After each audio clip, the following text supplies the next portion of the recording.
Buenos días a todos nuestros participantes. El día de hoy estaremos continuando con el ciclo de conferencias de la Expo Alimentaria Virtual.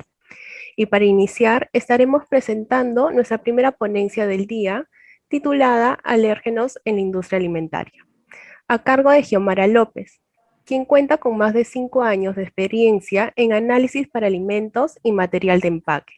También manejo e interpretación de normas y regulaciones nacionales e internacionales. Actualmente es coordinadora de ventas en Agrorum Perú y asesora técnica corporativa de la empresa Agrorum, con entrenamiento en los laboratorios Eurofins en Alemania. Antes de iniciar la ponencia, les recordamos a todos nuestros participantes que pueden hacernos sus consultas a través del chat y estas serán respondidas al finalizar la presentación. Ahora sí, Xiomara, te damos la bienvenida y podemos dar inicio con la ponencia. Buenos días con todos, es un gusto estar acá nuevamente acompañándolos en la Expo Alimentaria. Bueno, como lo mencionó Alejandra, yo trabajo como asesora técnica para la empresa Agrorum a nivel corporativo, Perú, Colombia, Ecuador. Soy coordinadora de ventas de Perú y bueno, tengo bastante experiencia en lo que es una interpretación de normas para análisis de alimentos. El día de hoy vamos a tener la charla de alérgenos en la industria alimentaria. Y bueno, para esto es importante que podamos conocer qué es una alergia alimentaria. Cuando nosotros hablamos de alergias alimentarias, nos referimos a una reacción de hipersensibilidad mediada por mecanismos inmunológicos. Es decir, una reacción del sistema inmunitario en una persona sensible que ha tenido contacto con un alimento alergénico. De acuerdo con la Academia Europea de Alergia e Inmunología Clínica, lo que son las reacciones adversas causadas por alimentos pueden dividirse de dos maneras. Reacciones tóxicas, que son causadas propiamente por toxinas derivadas de bacterias, y reacciones no tóxicas. A la vez, estas reacciones son clasificadas en no inmunitarias e inmunitarias. Cuando hablamos de una alergia, es una reacción al sistema inmunitario. Por lo tanto, estas pueden tener o no participación de la inmunoglobulina o lo que conocemos como la IgE. Cuando hablamos de reacciones no inmunitarias, es lo que conocemos como intolerancias a los alimentos. ¿Ya? Es bueno que tengamos claramente definidos estos dos conceptos, lo que es una intolerancia causada por alimentos y lo que es las alergias alimentarias. Las intolerancias son reacciones netamente enzimáticas, es decir, no afectan al sistema inmunológico. ¿Y cuál es la relevancia de este sector a nivel mundial? Es decir, ¿por qué tenemos o debemos tener estos controles en la industria alimentaria? Bueno, en Estados Unidos, de acuerdo a las estadísticas, aproximadamente 200.000 personas visitan la sala de emergencias de un hospital debido a reacciones alérgicas causadas por alimentos. Actualmente se conocen más de 170 alimentos que causan reacciones alérgicas. Sin embargo, el 90% de las alergias están concentradas en únicamente 8 alimentos. Estas reacciones alérgicas afectan entre 1 y 3% de la población adulta y entre 4 y 7% de la población infantil. En cuanto a los ciudadanos europeos, 17 millones de estos padecen alergias alimentarias, de los cuales el 3,5 millones tienen menos de 25 años. Es decir, estas alergias afectan mucho más a la población joven o a la población infantil que a los adultos. Entonces, en estos países es común ver este tipo de titulares. He escogido pues los titulares tal vez un poco, digamos que más impactantes, para que podamos entender la sensibilidad de las alergias alimentarias. Tenemos, por ejemplo, un caso de un niño de 11 años que tenía una sensibilidad al pescado tan fuerte que únicamente con el olor de la cocina, él tuvo un ataque, lo que se conoce como la anafilaxia. Esta anafilaxia es la reacción adversa cuando falta la respiración, sienten aturdimiento, causada pues por una reacción alérgica, ya sea por alimentos o por fármacos. Esto ocurre a las personas que son altamente sensibles. Tenemos otro caso en una famosa cadena de supermercados en Reino Unido, donde no tenían etiquetado claramente que un alimento podía contener lo que es las semillas de sésamo o ajonjolí, y una chica de 15 años, que es, bueno, hija de un multimillonario, consumió un sándwich y solo tenía un par de semillas, y ella también tuvo esta reacción adversa y perdió la vida. Asimismo, hay personas que tienen una alergia tan fuerte, tan sensible, como les decía del olor, únicamente que el alérgeno al que son sensibles les toca la piel y ocasiona una reacción totalmente adversa para su salud. Y esto, la anafilaxia puede llegar incluso a perder la vida, que son casos bastante sonados.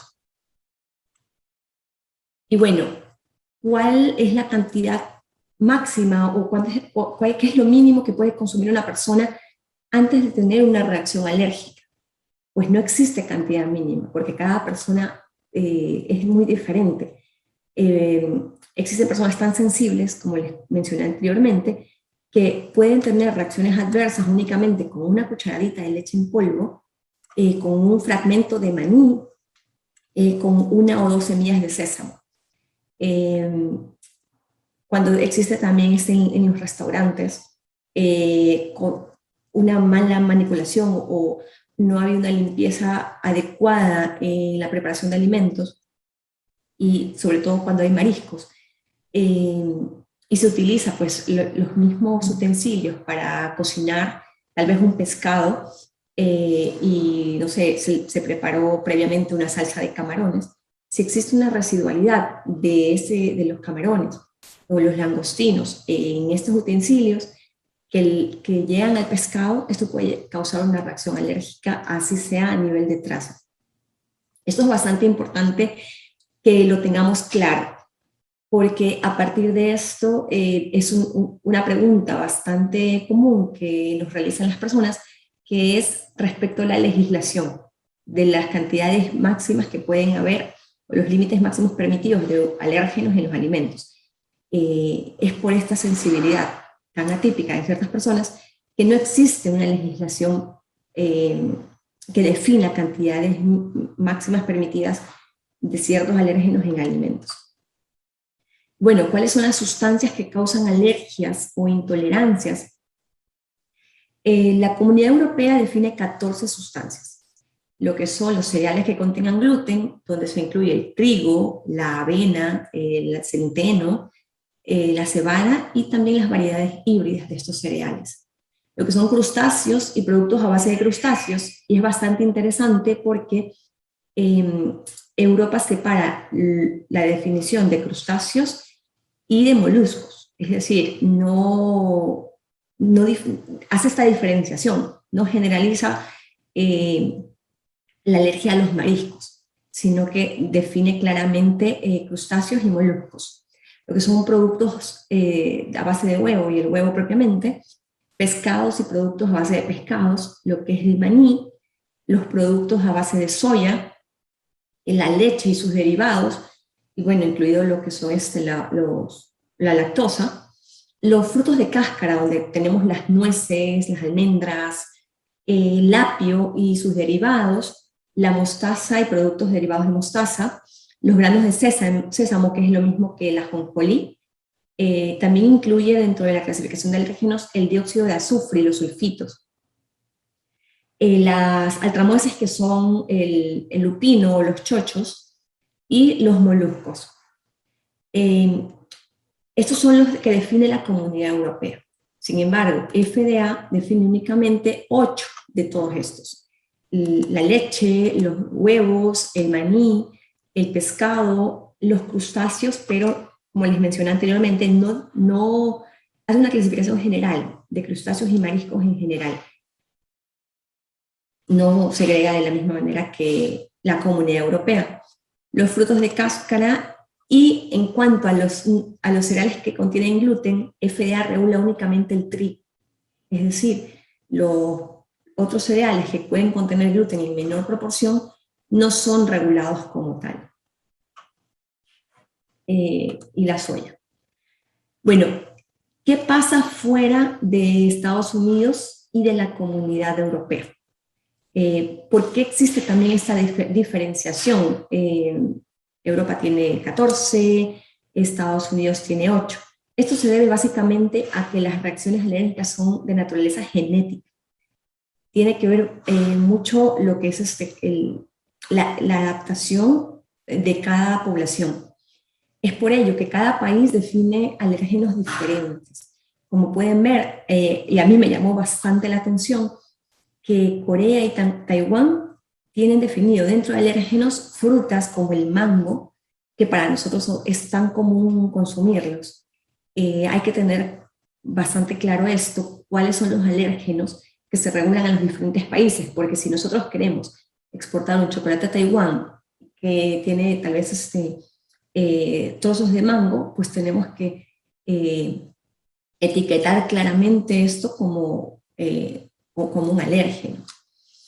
Asimismo, Corea define lo que es el cerdo, el durazno y el tomate. En cuanto a la alergia al látex, que una pequeña proporción de la población a nivel mundial la sufre, Brasil es el único país que regula el látex dentro de su listado de alérgenos. Lo que es México, al igual que la mayoría de los países latinoamericanos, nos regulamos muy similares al FDA. Es por ello que México ha adaptado la lista de alérgenos del FDA a su regulación. Canadá, sin embargo, es más parecida a la Comunidad Europea, a excepción de que no regula o no incluye el lupino dentro de su listado de alérgenos. Lo que es China también se parece bastante a la FDA, sin embargo no regula sulfitos, y sí define lo que es las variedades de trigo. Japón tiene un listado más pequeño de alérgenos, más bien están incluidos los crustáceos, el huevo, el maní, los lácteos, el trigo por la intolerancia al gluten, pues, y también las variedades de trigo. Es bastante interesante ver cómo nosotros tenemos que tener claro los listados de alérgenos por países para poder hacer una evaluación correcta de nuestros productos, para cuando tenemos miras a la exportación.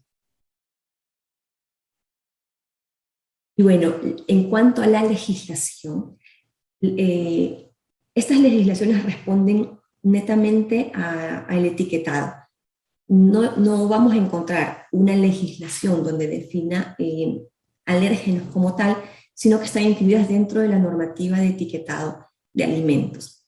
La Comunidad Europea cuenta con su regulación 1169 del 2011, donde define que los alimentos que tengan incluidos alérgenos, incluidos de manera intencional, es decir, como ingrediente, deben estar claramente detallados para que el consumidor pueda ser consciente de no consumirlos.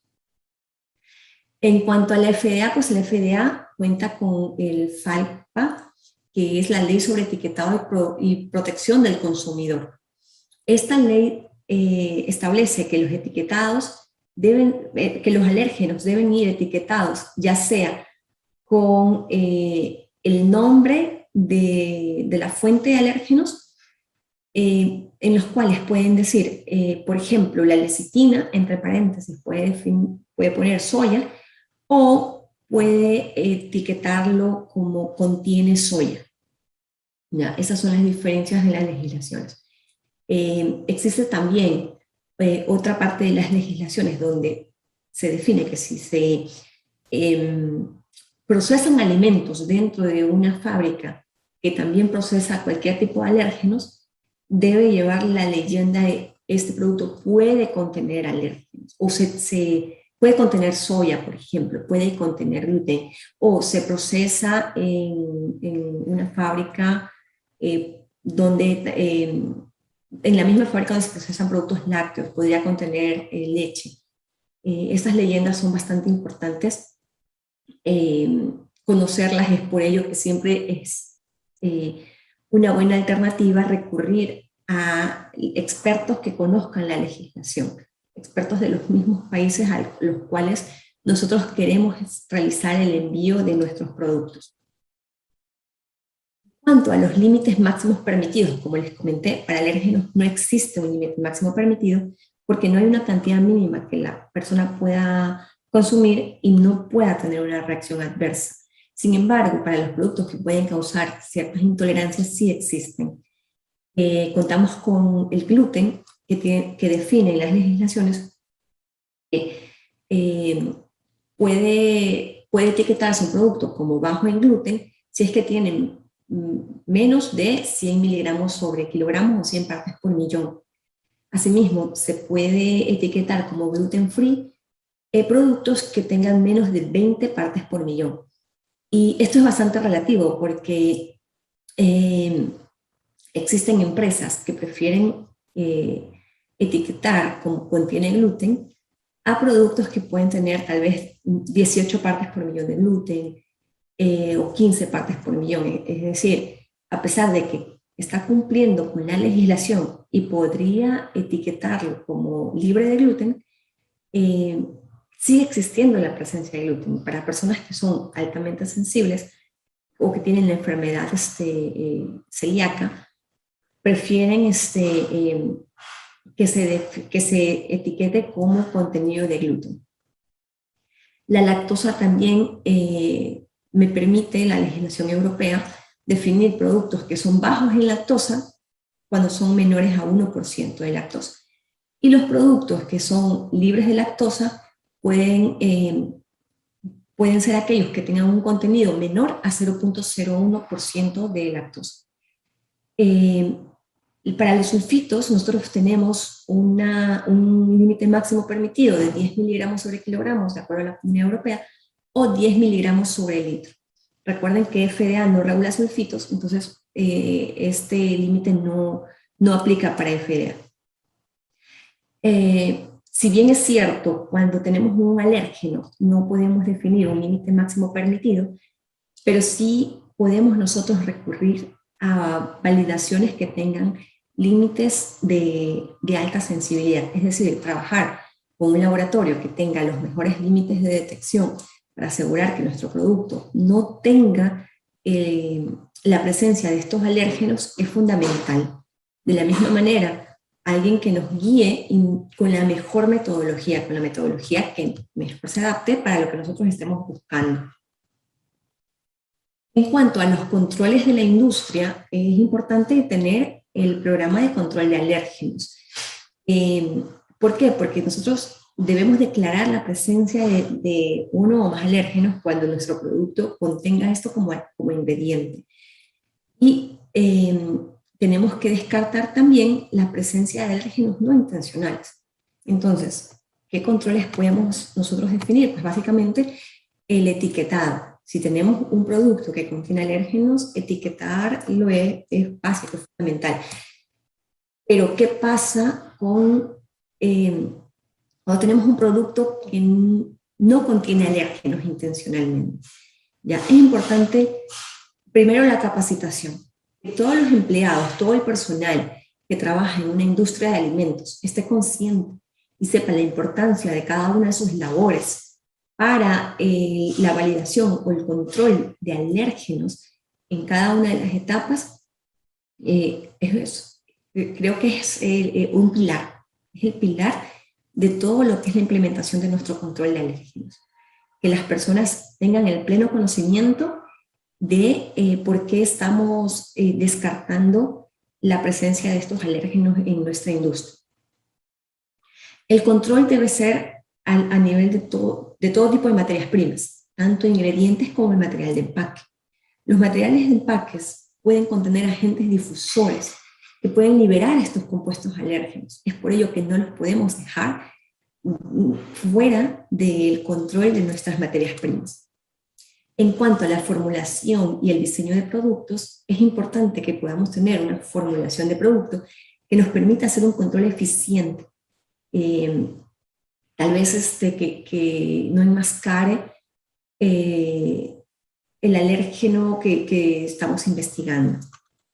En cuanto al control de flujo de materiales y utensilios, bueno, lo que es la contaminación cruzada puede darse a lo largo de toda la cadena de suministros. Entonces es importante que nosotros podamos crear barreras para esto. Y no hay nada más que pueda ser más eficiente para el control de contaminaciones cruzadas que el flujo de los materiales. En toda empresa, toda industria de alimentos, por más pequeña que sea, es posible tener entradas y salidas de los utensilios y las materias primas, de manera que no exista una contaminación cruzada. Y si hay sospecha de algún material que puede tener una sustancia no deseable, pues podamos nosotros aislarlo. Lo mismo es con el almacenamiento. Es importante tener barreras físicas para almacenar tal vez productos que tengan contenido alérgeno, de alimentos alérgenos, de los que no lo tienen. La programación de la producción. Si nosotros producimos en la misma planta productos que son libres de alérgenos, o que se supone que sean libres de alérgenos, y productos que contienen sustancias alérgenas, es importante que primero se procesen los productos que deben ser libres de alérgenos, para que no haya una contaminación por arrastre de línea, para que no exista una contaminación cruzada. Es vital, o en lo posible, lo ideal es tener líneas de producción segregadas para diferentes productos, pero cuando esto no es posible, la programación de la producción es importantísima. Y con eso también un punto que debemos vigilar bastante son los reprocesos. El reprocesar alimentos también es un factor que contribuye a que exista contaminación cruzada. Y bueno, una limpieza profunda en las líneas después de procesar todo tipo de alérgenos es lo más importante para poder controlar que mi línea o mi empresa en general esté completamente libre de alérgenos. Y sobre todo, ¿cómo vemos esto? ¿Cómo comprobamos? Pues con una validación. La validación de la limpieza, que lo hacemos con hisopado de superficies. También la validación de nuestros productos terminados, de nuestras materias primas. En lo posible, controlar a nuestros proveedores. Durante la selección de los proveedores, verificar que ellos estén alineados a nuestro proceso. Que tengan un control de su gestión de alérgenos tan buena como la mía. En cuanto a la validación, nosotros hacemos generalmente por comprobación analítica. Tenemos dos metodologías. Una de ellas es ELISA, la cual se basa en la detección de anticuerpos. Es decir, la técnica ELISA busca en sí la proteína del alimento. Se enfoca en las proteínas netamente. Es el método más difundido a nivel mundial. Es un método rápido y tiene una ventaja que le permite cuantificar la cantidad de alérgeno presente. Una desventaja del método ELISA es que puede provocar el efecto matriz o puede ser, no puede tener una sensibilidad tan eficiente. Tenemos otro método que es el PCR, el cual se basa en la búsqueda de sus secuencias específicas, es decir, del ADN. Es una técnica bastante sensible, bastante específica, pero su desventaja es que es únicamente cualitativa. Yo no puedo cuantificar la cantidad de alérgenos presentes por PCR, únicamente puedo conocer que existe o no existe. Y entre estas dos, ¿cuál es la diferencia? Como les decía, ELISA busca la proteína y PCR busca el ADN. Es decir, cuando yo evalúo la presencia o ausencia de soya, ELISA busca la proteína de soya netamente y PCR busca el ADN de la soya. Por ello, yo no puedo analizar o detectar gluten por PCR, pero sí puedo detectar presencia de trigo. y de otros cereales que contienen gluten. Es decir, estoy haciendo una investigación indirecta del gluten. Si el producto contiene trigo como alérgeno, cuando se supone que no lo debería tener, pues por default va a tener gluten. Lo mismo cuando yo investigo para el lácteo, para la leche. El PCR investiga como tal el ADN de la leche. Sin embargo, ELISA evalúa lo que son la caseína de la leche. Y bueno, nosotros en Agrorum, ¿cómo podemos ayudarlos para esta evaluación o esta investigación de alérgenos? Siempre es importante la selección adecuada. Es decir, cuando nosotros tenemos un producto alérgeno, hay que ver qué queremos investigar. Tal vez me ha pasado muchas veces casos donde se investiga por ELISA ausencia de alérgenos, pero yo tengo presencia o me sale un positivo para X alérgeno. Tal vez es un efecto que está causando un efecto matriz, es decir, un falso positivo que me está causando mi matriz usando una metodología ELISA. Es por ello que es mejor realizar una investigación por PCR para este caso en particular. Es importante conocer los efectos que puede tener nuestra matriz y también qué estamos investigando. Porque si yo lo que quiero investigar es, quiero etiquetar que mi producto es libre de gluten y necesito para ello saber que tiene menor a 20 partes por millón, entonces yo necesito aplicar una metodología ELISA. No puedo realizar una evaluación por medio de PCR. Pero, ¿qué pasa cuando existen casos donde la proteína está degradada y el ADN también pues, se destruye? Yo tengo una tercera alternativa que es por medio de cromatografía líquida.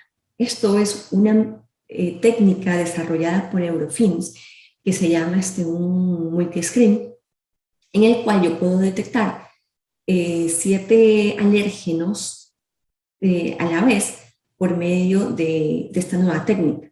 Y bueno, ¿cómo funciona? Esto es mediante la extracción de las proteínas, posterior a una digestión enzimática de esta proteína, una separación por HPLC y pues la identificación. Esto, ¿cuándo es útil? Cuando el ADN está destruido y se conserva mi proteína, pero se conserva una cantidad tan pequeña que el ELISA no lo puede detectar, no la puede determinar. En estos casos es bastante importante, o es una alternativa de mucha ayuda, analizar por cromatografía líquida. Esto es un caso bastante particular, ocurre en los productos de panificación, en los productos de repostería, donde han sido expuestos a temperaturas tan altas que